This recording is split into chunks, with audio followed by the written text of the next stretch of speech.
Good morning student. आज आपण human health and diseases या टॉपिकमधला लास्टचा पॉईंट बघणार आहोत, ॲडिक्शन. ओके, आता ह्याच्यामध्ये ॲक्च्युअल कॅन्सर, एड्स हे सगळे पॉईंट झाल्यानंतर ॲडिक्शन हा जो पॉईंट येतो तो ॲडॉलसन्स अंडर येतो. ॲडॉलसन्स म्हणजे काय इथून आपल्याला बघायचं आहे. Adolescence, it is a period of beginning with the appearance of the secondary sexual characters. Adolescence म्हणजे ज्याला आपण किशोरवय असं म्हणतो, म्हणजे टीन इयर्स जे म्हटले जातात, 13 पासून 19 वर्षापर्यंतची जे काही एज असतात, टीन इयर्स म्हटले जातात त्यांना. ह्याच काही वर्षामध्ये जो काही इंडिव्हिज्युअल असेल, जो काही व्यक्ती असेल, तो व्यक्ती काय होत असतो, सेकंडरी सेक्शुअल कॅरेक्टर त्याच्यामध्ये ॲपियर होत असतात. It is a period of beginning with the appearance of secondary sexual characters and termination with body growth. बॉडीची ग्रोथ होते, कंटिन्युअस होते, पण कधीपर्यंत, जोपर्यंत ॲडॉलसंट पिरियड असतो, एक ठराविक पिरियडपर्यंतच बॉडीची ग्रोथ होते. 18 वर्षापर्यंत किंवा 19 वर्षापर्यंत बॉडीची ग्रोथ होत असते. मग हा जो पिरियड आहे त्याला म्हटलं जातं adolescence. Transitional stage of the physical and mental development of child occur between the puberty and the legal adulthood between 10 to 19 years of the age. Transitional त्याच्यामध्ये शारीरिक आणि मानसिक विकास त्या मुलामध्ये होत असतो. ओके, शारीरिक आणि मानसिक विकास त्या मुलामध्ये होत असतो. तो मुलगा किंवा ती मुलगी प्युबर्टी म्हणजे काय, वयात येत असते. वयात याची जी प्रोसेस असते त्याला म्हटलं जातं प्युबर्टी, वयात येणे. आणि नंतर त्या मुला किंवा मुलीपासून एक ॲडल्ट इंडिव्हिज्युअल तयार होणे, ही प्रोसेस ह्याच्यामध्ये होत असते. ओके, मग आता ही जी ॲडॉलसन्स ही जी प्रोसेस आहे, it is in that fact of phase rather than the fixed time period of the life. एक ठराविक पिरियड असतो, त्यामुळं त्या पिरियडचे काही केलेले आहेत, काही स्टेज केलेले आहेत, stages of the adolescence. Okay, कोणत्या स्टेजेस आहेत ते बघायचं आहे आपल्याला. तर ॲडॉलसंट म्हणजे 10 ते 19 वर्षामधली व्यक्ती. Okay, adolescents are defined as the individual 10 to 19 years age group. The government of the India in its national youth policy defines adolescent as 13 to 19 year. Bharat सरकारनं किशोरवयीन मुलं म्हणून ज्याला ॲडॉलसंट म्हटलेलं आहे ते 13 ते 19. मी तुम्हाला सांगितलं टीन इयर का म्हटलं जातं. 11, 12, 13 शेवटी टीन येतं, TEEN, 14 TEEN, 15, 16, 17, 18, 19, 13 पासून 19. जेव्हा आपण इंग्लिशमध्ये स्पेलिंग लिहितो तेव्हा शेवटी काय येतं, टीन, म्हणून त्याला टीन इयर्स म्हटलं जातं. ओके, मग हे जे टीन इयर्स आहेत, टीन इयर्सचे जे काही मुलं आहेत त्याला म्हटलं जातं ॲडॉलसंट. ओके, भारताने इंडियन नॅशनल यूथ पॉलिसीनुसार 13 ते 19 वर्षाच्या मुलांना ॲडॉलसंट असं म्हटलं जातं. मग आता त्या वयाच्या मुलांची स्टेजेस जे केलेले आहेत, पहिली स्टेज आहे अर्ली पिरियड, सुरुवातीची स्टेज 10 ते 14 वर्ष. ह्या वयामधल्या मुलांना अर्ली पिरियड म्हणून म्हटलं जातं. याच्यामध्ये काय होतं, including beginning of the appearance of the secondary sexual character. Secondary sexual character काय होतात, सुरुवात होते दिसायला त्याच्यामध्ये. रॅपिड फिजिकल ग्रोथ होते. मेंटली थिंकिंग त्याच्यामध्ये चेंज होतं. ग्रोथ, हायेस्ट ग्रोथ होते. It reaches its peak. Rapid physical growth, concrete thinking, mental त्यांची थिंकिंग पॉवर वाढते. It defining boundaries of the dependence and independence. कशावर डिपेंड आहे, कोणावर डिपेंड नाही ह्याची त्याला बाउंड्री आलेली असते, म्हणजे तो स्वतः विचार करू लागलेला असतो. सेल्फ एक्सप्लोरेशन म्हणजे सेल्फ कॉन्फिडन्स त्याच्यामध्ये आलेलं असतं. डेव्हलपिंग बॉडी इमेज त्याच्यामध्ये दिसत असते. Development of the intense friendship म्हणजे फ्रेंडशिप डेव्हलप कशी करायची, किंवा मित्र तयार करायची ही जी काही भावना आहे ती त्याच्यामध्ये तयार होत असते. ओके, मग ह्याला म्हटलं जातं अर्ली पिरियड. ह्या स्टेजला म्हटलं जातं अर्ली पिरियड. ह्या सगळ्या ज्या काही भावना आहेत, जी काही चिन्ह आहे त्याच्यामध्ये दिसू लागतात 10 ते 14 वर्षाच्या मुलींच्यामध्ये. नंतर आहे मिडल पिरियड 15 ते 17 वर्ष. आता ह्याच्यामध्ये काय होत असतं, ॲक्च्युअल सेकंडरी सेक्शुअल कॅरेक्टर हे पूर्णतः तयार झालेले असतात. ओके, ग्रोथ हळूहळू कमी झालेली असते. 15 ते 17 वर्षानंतर ग्रोथ काय होते, हळूहळू कमी होते. Approximately 95% of the child get the adult structure. म्हणजे 95% जे काही तो मुलगा किंवा मुलगी आहे त्या ॲडल्टचं स्ट्रक्चर घेतलेलं असतं. ओके, आणि त्यामुळे त्यांची थिंकिंग पॉवर किंवा कॉन्सन्ट्रेशन, एखादी गोष्ट थिंक करायची, किंवा ability to the testing the attract opposite सेक्सला अट्रॅक्ट करायची कपॅसिटी त्याच्यामध्ये आलेली असते. ओके, ॲक्च्युअल ही जी प्रोसेस आहे ही नॅचरल आहे, हे त्याच्यामध्ये होत जातं. ओके, नंतर रोमॅन्टिक फंटॅसी किंवा ॲबिलिटी जी त्याच्यामध्ये असते त्यानुसार त्या टाईपची त्याच्यामध्ये इमोशन तयार होऊ लागतात. किंवा लिडरशिप करणे, पॉवरफुलनेस दाखवणे, सेन्स ऑफ पॉवरफुलनेस म्हणजे शक्तिशाली आहे किंवा मी लिडरशिप करू शकतो, ह्या टाईपची थिंकिंग त्या मुलामध्ये आलेली असते. ओके, तिसरी आहे लेट पिरियड. 18 आणि 19 वर्षातील मुलांचा पिरियड जो असतो त्याला म्हटलं जातं लेट पिरियड. आता ह्याच्यामध्ये फिजिकल मॅच्युरिटी पूर्णतः आलेली असते. थिंकिंग किंवा इंटेलेक्च्युअल फंक्शनल आयडेंटिटी ह्या व्यक्तीमध्ये, ह्या मुलांच्यामध्ये आलेले असते. नंतर इंडिव्हिज्युअल रिलेशनशिप, स्टेबल रिलेशनशिप हे त्यांना कळत असतं. ओके, टोटल म्हणजे बऱ्यापैकी फिजिकल मॅच्युरिटी, मेंटल मॅच्युरिटी ह्या मुलांच्यामध्ये आलेली असते. आणि ही मुलं ॲडल्टहूडसारखी दिसतात. आणि ही मुलं शक्यतो मग ॲडल्टबरोबर फिरणे, हिंडणे ह्याला पसंती देत असतात. ओके, मग याच्यानंतर आपल्याला पॉईंट जो बघायचा आहे फिजिकल चेंजेस इन द ॲडॉलसन्स.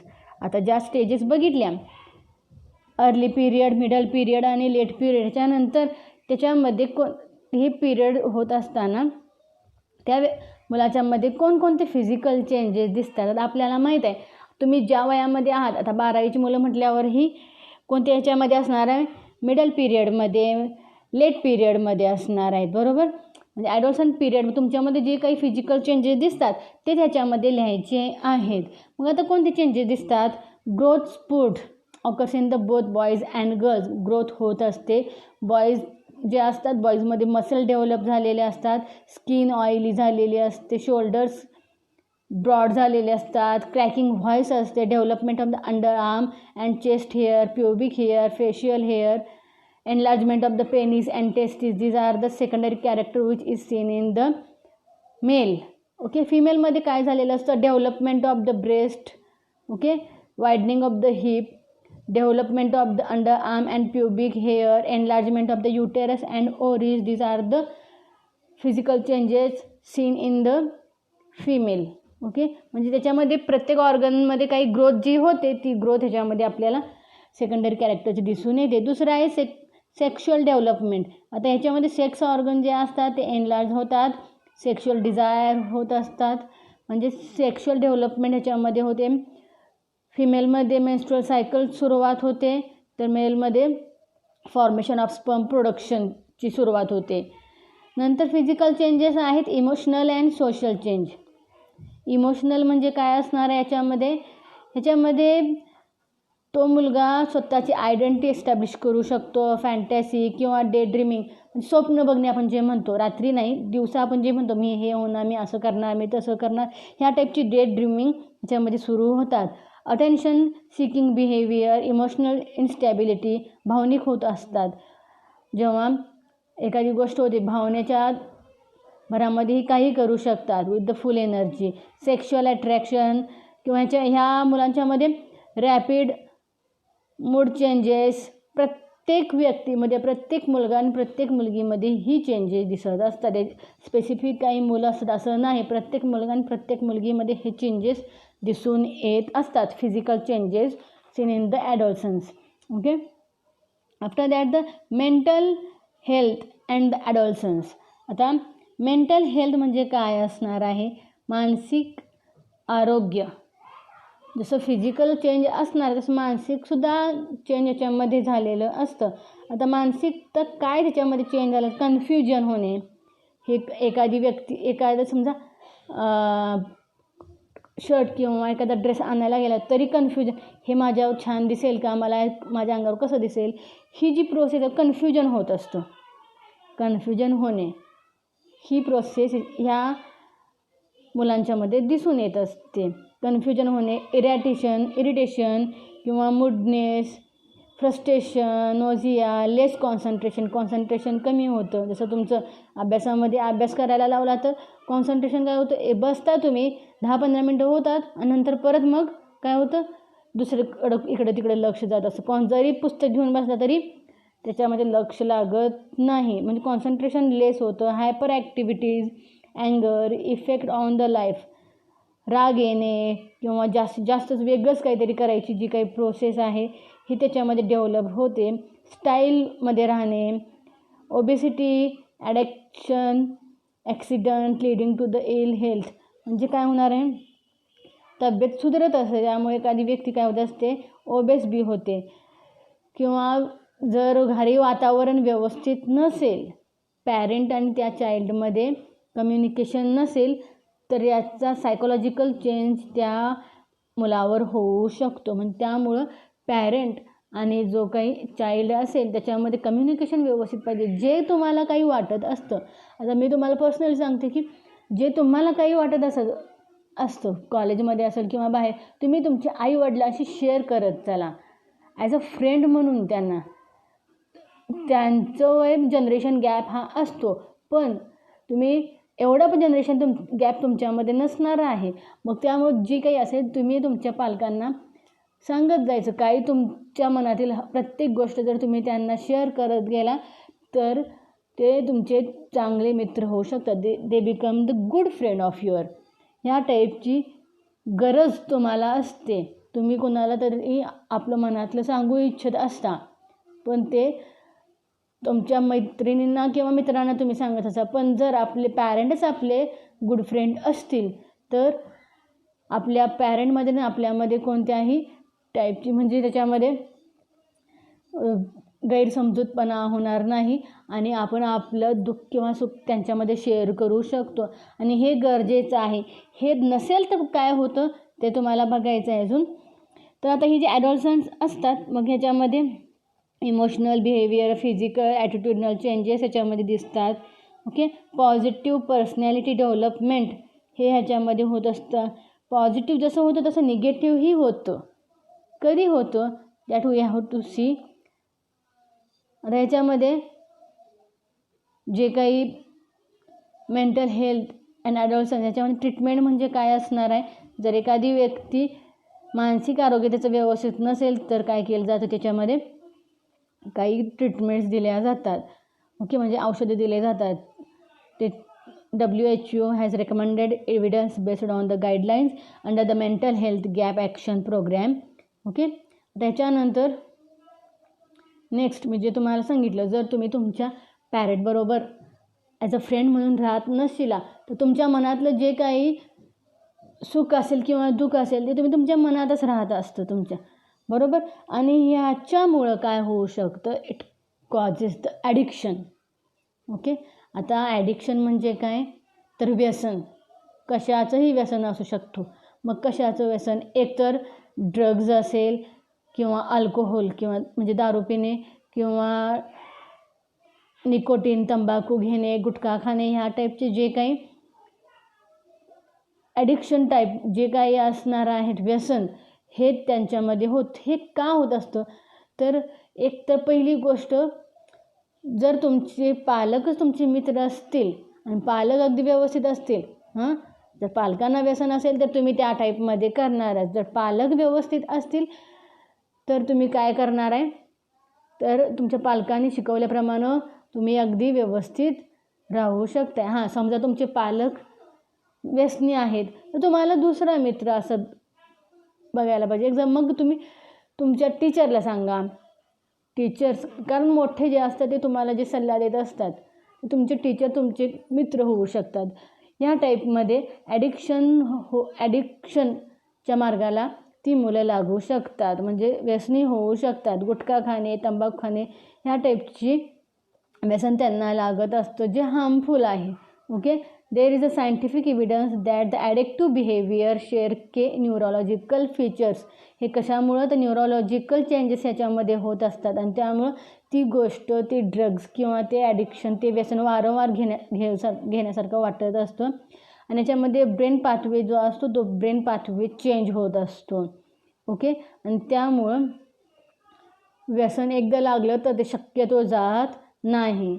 मग आता हे जी काही ॲडिक्शन व्यसनाधीन होण्यापाठीमागची कारणं काय आहेत? Causes of the substance abuse during the adolescence. का व्यसनाधीन होऊ शकतात ही मुलं? तर पहिलं आहे insufficient parental supervision and monitoring. जे मी तुम्हाला पहिल्यांदा सांगितलं होतं की पालक जर मुलांच्यावर व्यवस्थित लक्ष देत नसतील तर तो मुलगा किंवा ती मुलगी इन्सफिशियंट पॅरेंटल सुपरविजन, पॅरेंटचं सुपरविजन नसल्यामुळं तो मुलगा किंवा ती मुलगी व्यसनाधीन होऊ शकते. Lack of communication between child and parent. तुमच्यामध्ये आणि तुमच्या पालकांच्यामध्ये जर कम्युनिकेशन नसेल व्यवस्थित तर व्यसनाधीनता येते. Poorly defined rules. Poorly defined रूल्समध्ये काय असणार आहे तर एक नियम जे घरात असतात ते घरातले नियम व्यवस्थित नसल्यामुळं ॲडिक्शन होऊ शकतं. म्हणजे एक दबाव पाहिजे तुमच्यावर, तेव्हा तुम्ही कोणतीही गोष्ट व्यवस्थित करू शकता. नाही तर तुम्हाला पूर्णतः मोकळं सोडलं तर तुम्ही आहे त्या पद्धतीने व्यवस्थित तुमची घडण होणार नाही. फॅमिली कॉन्फ्लिक्ट्स म्हणजे घरामधले असणारे भांडणं. Favourable parental attitudes towards alcohol and drug use. जर घरातलेच अल्कोहोल आणि ड्रग घेत असतील तर it causes the addiction to you. Okay, expectation from the drug use. Drug use केल्यानंतर जे काही एक्सपेक्टेशन असतात, म्हणजे ड्रग घेतल्यामुळे असं होतं तसं होतं किंवा एनर्जी येते, हे जे एक्सपेक्टेशन असतात त्या चुकीच्या एक्सपेक्टेशनमुळं ॲडोलसन्स ॲडिक्ट होतात. ओके, नंतर रिस्क टेकिंग बिहेवियर. म्हणजे कोणत्याही गोष्टीसाठी रिस्क घ्यायची जी काही बिहेवियर असतं त्यामुळं ॲडिक्ट होतो. समजा एखादी गोष्ट मिळत नाही आणि ती आपल्याला मिळवायचीच आहे, मग त्या टेन्शनमध्ये ती व्यक्ती काय होते, व्यसनाधीन जाते. ओके, मग ह्या टाईपची ही काय आहेत कॉजेस आहे ज्याच्यामुळं एखादी व्यक्ती काय होत असते, ॲडिक्ट होते एखाद्या गोष्टीसाठी. मग कोणत्यासाठी? सिगारेट असेल, अल्कोहोल असेल, टोबॅको असेल, ड्रग्ज असेल. Okay, now we see about the methods or measures to control the drug abuse. कसं हे कंट्रोल केलं जातं तर पहिलं आहे prevention is the better than the cure. शक्यतो प्रिव्हेंट करायचं. जर हे झालं नाही तर अवॉइड अनड्यू प्रेशर. म्हणजे एखादा मुलगा असेल, a child should not be forced to perform beyond his or her capacities in studies, sport and other activities. एखादा मुलगा किंवा मुलगी आहे याच्यामध्ये त्यांच्या कपॅसिटीपेक्षा जर त्यांचे पालक जास्त त्याच्यावर प्रेशर टाकत असेल, अभ्यास असून देईल किंवा खेळ असेल किंवा कोणत्याही ॲक्टिव्हिटीसाठी, तर त्या फोर्समुळं तो मुलगा किंवा ती मुलगी ड्रग घेऊ शकते किंवा ॲडिक्ट होऊ शकते. एज्युकेशन म्हणजे त्या चाइल्डला जे काही प्रॉब्लेम्स येतात, जे काही स्ट्रेसमध्ये असतात, त्याला काउन्सलिंग नसेल तर हे असं होऊ शकतं. म्हणून काउन्सलिंग असायला पाहिजे. Education and counselling for the child is very important to face the problem and stress. Okay, आता this is about the methods or measures to control the drug abuse. Now we have to see about the drugs abuse. The drug abuse कोणते तर कोणते common drugs आहेत तर ऑपिओइड्स, कॅनाबिनॉइड्स, alkaloids of the Coca ह्या टाईपमध्ये हे काही ड्रग्ज आहेत. ओके, आता त्यातला पहिला जो आहे ऑपिओइड्स. आता ऑपिओइड्समध्ये असणार कोणता आहे? हिरोईन, स्मॅक ज्याला म्हटलं जातं. हिरोईन म्हणून आपल्याला माहीत आहे ड्रग, ऐकलेला आहे टी व्हीमध्ये. तर हेरोईन नावाची जी काही ड्रग आहे, that drug is bind to the opioid receptor of the CNS, central nervous सिस्टीमच्या ऑपिओइड रिसेप्टरला ही बाइंड होते आणि त्यामुळं त्याचा इफेक्ट आपल्यावर होतो आणि नर्वस सिस्टीमवर होतो. आणि आता याच्यामध्ये काय असतं, डायॲसिटिल मॉर्फिन हा कंपाऊंड त्याच्यामध्ये असतो. कशापासून तयार केलं जातं तर पॉपी प्लॅन्ट, पपेवर सोमनिफेरम ह्या प्लॅन्टपासून हे तयार केलं जातं. हिरोईनमुळं काय होत असतं, डिप्रिझंट किंवा slow down and the activity of the body, म्हणजे घेतल्यानंतर काय होतं, शांतपणा येतो, म्हणजे सगळ्या बॉडी ॲक्टिव्हिटी शांत स्लो होतात. ओके, यामुळे म्हणजे this is the neurotransmitter. Dopamine जो असतो, डोपामाइनला कंट्रोल करायचं काम कोण करतं, ह्या टाईपचे ऑपिओइड नावाचे ड्रग्ज करतात. कॅनाबिनॉइड्स interact receptor in the brain, हे सगळे ड्रग ब्रेनवरच काम करत असतात का, त्यामुळं मेंटली ती व्यक्ती काय होते, स्टेबल झाल्यासारखी होते, पण ॲक्च्युअली ती स्टेबल नसते, ते काय झालेले असते, आउट ऑफ कंट्रोल झालेले असते बॉडी, त्यामुळं ब्रेनचं कामच तिथं थांबलेलं असतं. ओके, कार्डिओव्हॅस्क्युलर सिस्टीमवर त्याचे रिसेप्टर काम करतात. This obtain from the inflorescence and the parts of the cannabis sativa या झाडाच्या इन्फ्लोरेसन्स म्हणजे मोहरपासून हे तयार केलेलं असतं. मॅरेजुआना, hashish, charas, ganja are the drug of the cannabis sativa plant. Ganja नावाचं जे किंवा हशीश, मॅरेजुआना, चरस हे जे काही हे कॅनाबिनस सटायवा प्लॅन्टपासून तयार झालेले काय आहेत, ड्रग्ज आहेत. अजून एक आहे गांजाबरोबर खसखस जे असते, this is also the like a drug. खसखसचं जर जास्त प्रमाण जर आपण केलं तर काय होते, आपल्याला गुंगी होते, झोप येते. कशामुळं, it contains the drugs. Okay, मग हे त्यामध्ये धुंदी येत असते, ब्रेन म्हणजे गो टू द स्लीप ह्या टाईपमध्येच त्याची जे काही ती व्यक्ती असेल त्याची त्या टाईपमध्ये अवस्था होते, ती व्यक्ती झोपी जाते, म्हणजे कार्डिओव्हॅस्क्युलर सिस्टीम आणि ब्रेनवर ह्याचा इफेक्ट होतो. नेक्स्ट आहे कोकीन. आता कोकीन म्हणजे कोणता, एरिथ्रोझायलम कोका ह्या प्लॅन्टपासून कोकीन मिळवलं जातं. कोका प्लॅन्ट आहे हा, erythroxylum coca. It increases level of neurotransmitter dopamine. It excessive dosage causes extreme happiness, irritability आणि पॅरानोया ह्या टाईपमध्ये ह्याच्यामध्ये दिसतात. म्हणजे एक्स्ट्रीम हॅपीनेस म्हणजे घेतल्यानंतर अगदी एका टाईपचं सुख त्यांना लाभतं, पण त्याचा इफेक्ट काय होत असतो, न्यूरोट्रान्समीटर डोपामाइन म्हणजे ब्रेनवर होतो. ओके, नंतर आहे हॅल्युसिनोजिन्स, म्हणजे माइंड एक्सपांडिंग ड्रग्ज आहेत. हे माइंड एक्सपांड करतात. These are the alkaloid causing day dreaming, दिवसा बसून स्वप्न बघणे, फक्त स्वप्न बघायचं काम करतात. ते ॲक्च्युअल प्रेझेंटमध्ये आणायचं काम ह्याच्यामध्ये होत नाही, फक्त स्वप्न बघण्याचं काम केलं जातं. मी असं करणार, मी तसं करणार, पण ॲक्च्युअल त्या व्यक्तीला काहीही होत नसतं. Lysergic acid and cannabis are the hallucinogenic substance. Atropa, belladonna and dhatura show the hallucinogenic property. धतुराच्या प्लॅन्टमध्ये ह्या टाईपची काय आहेत, तर ही प्रॉपर्टी दाखवणारे ड्रग्ज आहेत. ओके, आता याच्यानंतरचा जो पॉईंट आहे ॲडिक्शन अँड डिपेंडन्स. तर ॲडिक्शन म्हणजे व्यसन आणि ते कुणावर तरी डिपेंड्स असणार आहे, बरोबर. जे आहे ते तुम्ही फक्त वाचून काढा, ह्याच्यावर जास्त नसणार आहे, फक्त नॉर्मली लॉजिकली ह्याच्यावर पॉईंट लिहायचे आहेत. Effect of the drug and alcohol abuse. Drug आणि अल्कोहोल घेतल्यामुळं काय इफेक्ट होतात हे आपल्याला माहीत आहे. ड्रग घेतल्यामुळं नर्वस सिस्टीमवर इफेक्ट होतं. अल्कोहोल घेतल्यामुळं काय होणार आहे, जास्त प्रमाणामध्ये अल्कोहोल झालं तर ॲक्च्युअल शेवटी काय होतं, लिव्हर सिरोसिस होतं. ओके, आणि काही ड्रग्ज जर घेतलं जातं ते लिव्हर सिरोसिस तर आहे बघा, cirrhosis. chronic use of the drug and alcohol damage nervous system and the liver. Use of the drug and alcohol during the pregnancy adversely affect on the fetus. Okay, आणि त्यामुळे शक्यतो हे टाळायचं आहे.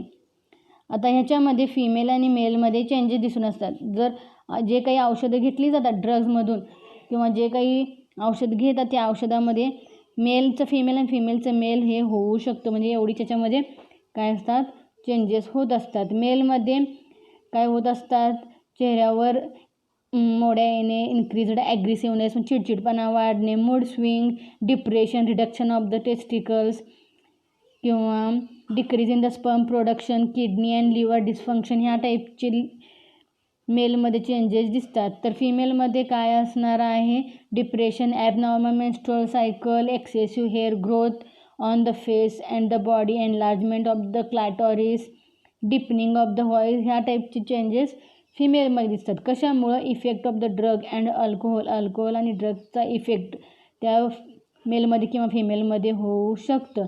आणि जर हे सगळं टाळायचं असेल, तर जर हे सगळं प्रिव्हेंट करायचं असेल तर जे काही तो चाइल्ड आहे त्याला व्यवस्थित काय पाहिजे, गायडन्स पाहिजे. मग ते पॅरेंटच्या स्वरूपामध्ये असून देईल किंवा टीचरच्या स्वरूपामध्ये असून देईल, यांना काउन्सिलिंग करायला पाहिजे. आणि शक्यतो ही वेळ येऊ नये म्हणून तुम्ही काय करायचं आहे, तुमच्या पॅरेंटशी फ्रेंडली राहायचं आहे. प्रत्येक गोष्ट तुम्ही तुमच्या पॅरेंटना सांगणं गरजेचं आहे. ओके, अशा तऱ्हेने हा टॉपिक संपलेला आहे. एक्सरसाइज कंप्लीट करा. थँक्यू.